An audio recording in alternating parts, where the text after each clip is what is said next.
છે ને દીકરી હરખી જોઈ લેજો.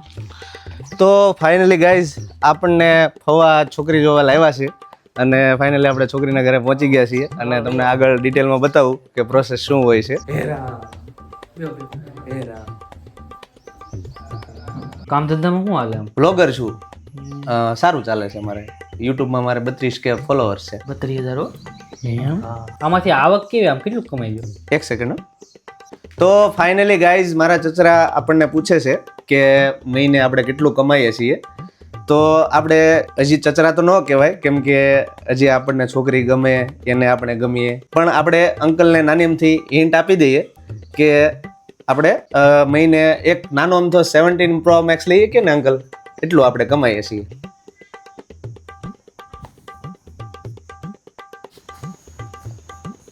મહેમાન કેમ ગાંડા ગાડે આટો બાટો ન વી ગયો ને? કે બ્લોગર છે એના બધું કરવું જ પડે તો ડોલર બને આમાં. એવું આ છે ને આમ ગાંડા કાઢીને પૈસા કમાય. બેટા ચા લઈ લેજો. તો ફાઇનલી ગાઈઝ જેની આપણે 27 વર્ષથી આતુરતાથી રાહ જોઈ રહ્યા હતા એ ટાઈમ આવી ગયો છે. મહેમાન અમારી દીકરીનો ફોટો વિડીયો લેતા નહીં હો. ના ના અંકલ, હું ફેસ નહીં આવવા દઉં. હું છે ને એની ઉપર દિલ મૂકી દઈશ, ફેસ નહીં આવે.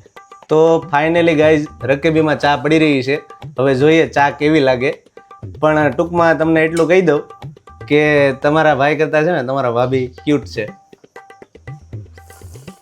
તો ફાઇનલી ગાઈઝ આપણે છોકરી જોઈ લીધી છે અને હવે જોઈએ અંકલ આપણને મળવાની પરમિશન આપે છે કે નહીં એમ. સારું હલો મહેમાન, હવે નીકળીએ અમે. જે કાંઈ હોય જવાબ પાછા આપજો, બરોબર?